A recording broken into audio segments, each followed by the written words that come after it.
का वैल्यूज हमने पुट कर लिया है. The next thing to do is put it in the calculator and get the answers. V1, V2, V3 का value आ जाएगा और एक बार वैल्यू आ जाएगा तो वोल्टेज अक्रॉस 5 ohms पूछा है. पिछले सम में करंट पूछा था तो इसलिए हमने डिवाइड किया था. As you can see in the previous sum, current through 3 ohms. तो यहाँ पे V1 minus V2 divide by 3 किया है. जबकि ये सम में सिर्फ वोल्टेज पूछा है अक्रॉस 5 ohms और 5 ohms क्लियरली V2 और V3 के बीच में है.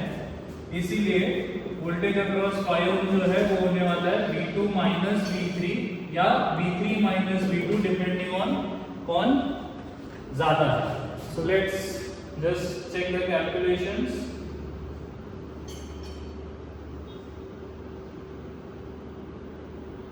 इक्वेशन में जाके 3 इक्वेशंस 3 अननोन्स में पुट करेंगे.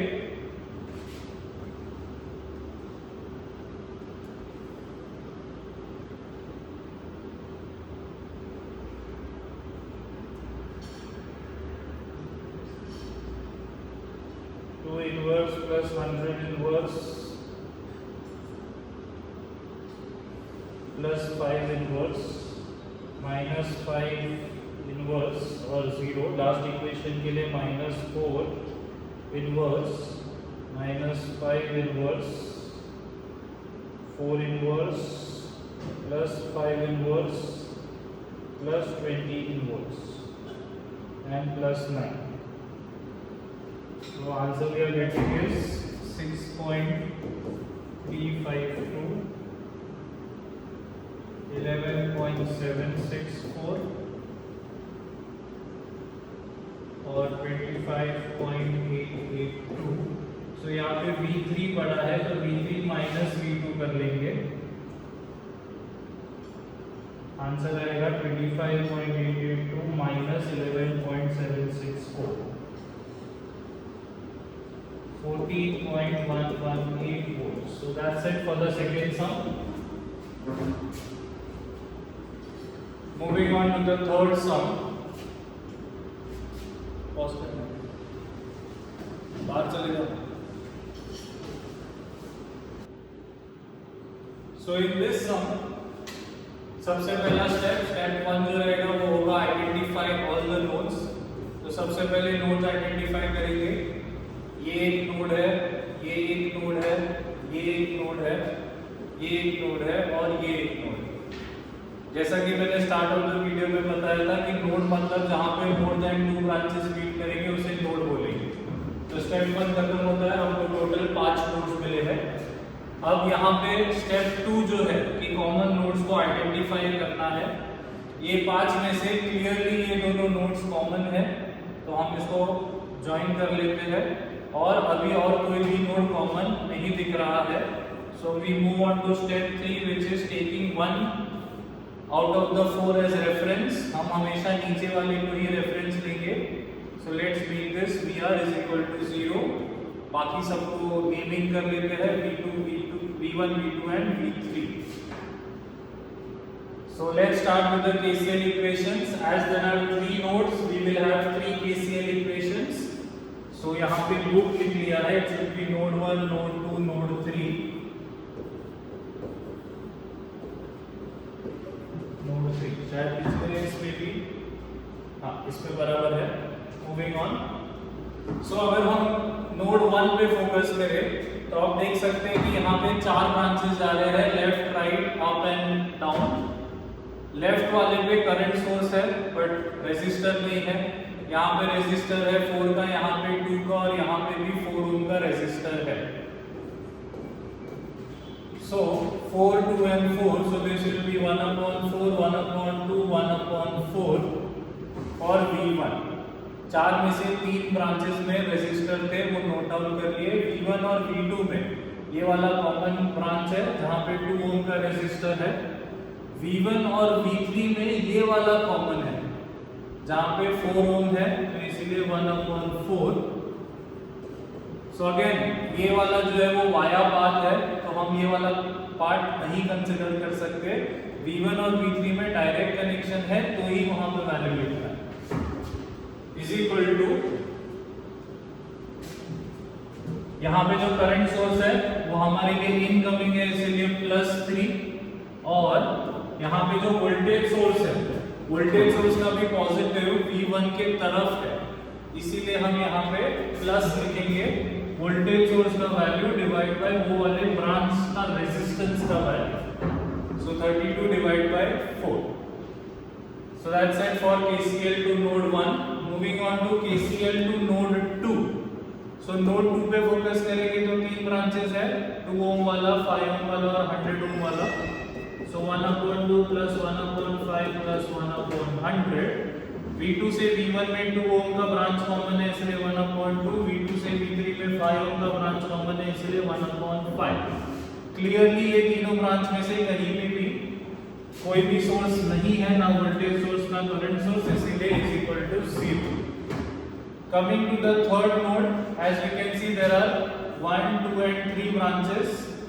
ऊपर वाले ब्रांच में 4 ओम का रेजिस्टर, लेफ्ट वाले में 5 ओम का और नीचे वाले में 20 ओम्स का रेजिस्टर. सो उसका रेसिप्रोकल ऐड करके लिख दिया. V3 से V2 में 5 ओम वाला ब्रांच है तो 1/5. V3 से V1 में 4 ओम वाला ब्रांच है, सो 1/4. राइट साइड के लिए वापस ये ब्रांच और ये ब्रांच में कोई भी सोर्स नहीं है, इसलिए वो इन्वॉल्व नहीं करेंगे. लेकिन ऊपर वाला जो ब्रांच है उसमें 32 वोल्ट का वोल्टेज सोर्स है जिसका नेगेटिव अपने वाले नोड के तरफ है, इसीलिए माइनस वोल्टेज सोर्स का वैल्यू डिवाइड बाय रेजिस्टेंस का वैल्यू. बस इसके आगे हमें सिर्फ कैलकुलेटर में वैल्यूज पुट करना है. V1 V2 V3 मिल जाएगा. एंड यहाँ पे जो 5 ओम का अक्रॉस करंट पूछा है तो 5 ओम V2 और V3 के बीच में है. वापस V2 या V3 में से जो बड़ा है वो पहले लिखेंगे. मैं अज्यूम कर रहा हूँ V2 बड़ा आएगा, तो V2 minus V3 divide by resistance का value which is 5. So V2 minus V3 divided by 5 solve करेंगे, आंसर आ जाएगा. So that's it for this sum. Let's check the calculations. Calculations करने पे आंसर आ रहा है 13.019. सेकेंड वाले के लिए 7.32 एंड थर्ड वाले के लिए -6.56.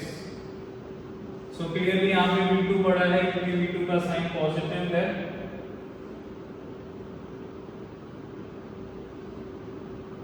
-6.56 डिवाइड बाय 5 सॉल्व करने पे आंसर आ रहा है 2.776 amperes. So that's your final answer. I across 5 ohms. So that was question number 3. We would do one more question in this, which is question number 4, which is a bit tricky क्योंकि ये एक ऐसा question है जिसमें अलग type से KCL equation put करना है for one of the nodes. तो सम के दौरान हम देख लेंगे कि वैसा सिचुएशन आएगा तो क्या करने का. बेसिक स्टेप्स फॉलो करते हैं क्विकली. स्टेप 1 जो है उसमें हम नोड्स को आइडेंटिफाई करेंगे. 1, 2, 3 और 4 नोड दिख रहे हैं, नोड्स आइडेंटिफाई हो गए. उसके बाद स्टेप 2 था कॉमन नोड्स चेक करने के लिए. ये केस में कोई भी नोड कॉमन नहीं आ रहा है कहीं पे भी, सबके बीच में कुछ ना कुछ तो है. सो इसमें कोई भी कॉमन नोड नहीं है. स्टेप 3 किसी एक को रेफरेंस करना है. हम हमेशा नीचे वाले को रेफरेंस करते हैं, बाकी सबको नेम कर लेते हैं. तो क्योंकि ऑलरेडी यहाँ पे V1 नाम है तो let me call this as VA, VB and VC. So 3 nodes है तो 3 KCL equations. Apply KCL to node A.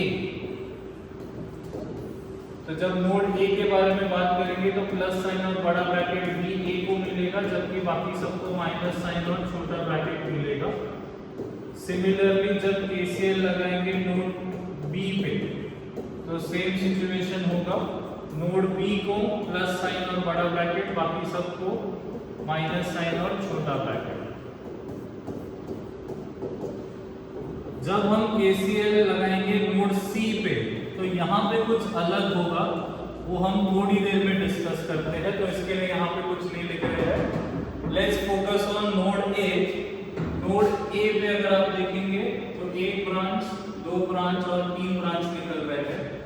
जो लेफ्ट वाला ब्रांच है वहां पे 3 ओम का रेजिस्टर है, तो 1/3 लिख दिया। राइट साइड पे 6 ओम का रेजिस्टर, तो 1/6 लिख दिया। ऊपर वाले ब्रांच में कोई रेजिस्टर नहीं है तो वहां पे कुछ नहीं आएगा। VA और VB में ये वाला ब्रांच कॉमन है जहां पे 6 ओम का रेजिस्टर है, इसीलिए 1/6। VA और VC में ब्रांच तो कॉमन है बट वहां पे कोई रेजिस्टर नहीं आ रहा, इसीलिए वहां पे 0 आएगा। तो अगर कहीं पे कोई दो नोड्स के बीच में रेजिस्टर नहीं आता तो वहां पे हम 0 लिखेंगे, 1/0 नहीं, क्योंकि 1/0 तो इंफिनिटी हो जाता है। So that's the left hand side of node A। Node A का राइट हैंड साइड का बात करें तो 3 में से 2 ब्रांचेस में सोर्सेज है। ये 6 ओम वाला ब्रांच अपने काम का नहीं है। ऊपर वाले ब्रांच में करंट अपने नोड के लिए आउटगोइंग बिहेव कर रहा है, इसीलिए माइनस आएगा, माइनस करंट सोर्स का आंसर। ये वोल्टेज सोर्स का पॉजिटिव अपने नोड के तरफ है, इसीलिए प्लस आएगा 240 डिवाइड बाय वो वाले ब्रांच का resistance. So this becomes plus 240 divided by 3. So that's it for node A. Moving on to node B. Node B में 6 ohm, 30 ohm और 12 ohm के रेजिस्टर्स है तीनों ब्रांचेस में, तो 1/6, 1/30, 1/12।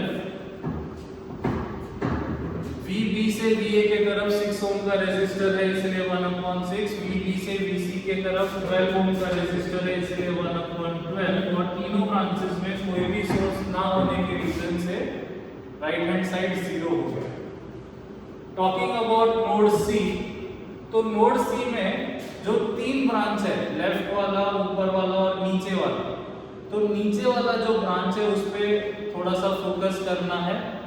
ये वाला जो ब्रांच है यहाँ पे वोल्टेज सोर्स तो है बट रेजिस्टर मिसिंग है, तो ये हमारा स्पेशल केस है नोडल एनालिसिस में।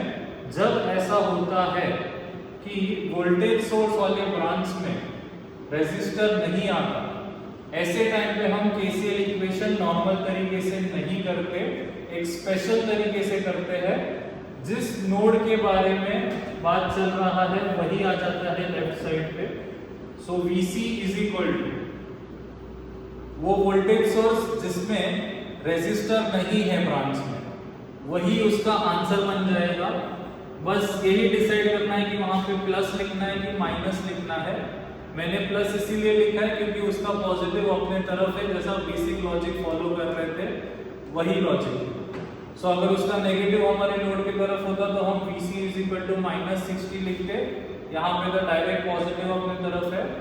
ये हमें तभी करना है जब वो ब्रांच में रेजिस्टर नहीं है, जैसे यही चीज यहाँ पे नहीं करना है क्योंकि यहाँ पे वोल्टेज सोर्स के साथ रेजिस्टर है, तो हम नॉर्मल फॉलो करेंगे। पिछले सम्स में भी जब जब वोल्टेज सोर्स आया था तब तब वो ब्रांच में रेजिस्टर थे, इसीलिए हमने ऐसा कुछ नहीं किया था। ये वोल्टेज सोर्स है तो उसके साथ रेजिस्टर है।